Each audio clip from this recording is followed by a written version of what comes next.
আবারও জুটি বেঁধে ছোট পর্দায় ফিরে আসছে বোঝেনা সে বোঝেনা ধারাবাহিকের পাখি অরণ্য, অর্থাৎ অভিনেতা যশ দাশগুপ্ত এবং অভিনেত্রী মধুমিতা সরকার। যশ দাশগুপ্ত এবং মধুমিতা সরকার বোঝেনা সে বোঝেনা ধারাবাহিকে অভিনয় করে তুমুল জনপ্রিয়তা লাভ করে। মধুমিতা সরকারকে বোঝেনা সে বোঝেনা শেষ হওয়ার পর কুসুমদোলা ধারাবাহিকে দেখা গেলেও কুসুমদোলার পর তাকে আর কোনো ধারাবাহিকে দেখা যায়নি। কুসুমদোলা চলাকালীন তিনি বলেছিলেন আর ছোট পর্দায় কাজ করবেন না, এখন একের পর এক বড় পর্দার সিনেমা এবং সিরিজে অভিনয় করতে দেখা যাচ্ছে তাকে। তাহলে কি আর ছোট পর্দায় ফিরবেন না তিনি?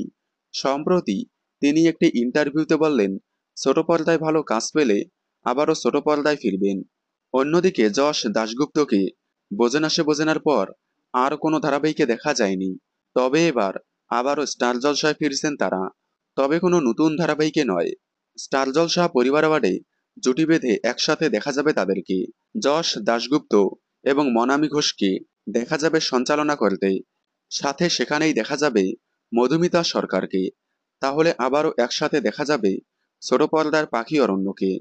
আপনারা পাখি অরণ্যকে অনেকদিন পর আবারও একসাথে দেখার জন্য কতটা এক্সাইটেড কমেন্টে জানাবেন। বাংলা বিনোদনের এই ধরনের সকল আপডেট সবার আগে পেতে চ্যানেলটি সাবস্ক্রাইব করে পাশে থাকা বেল আইকনটি বাজিয়ে দিন। ধন্যবাদ।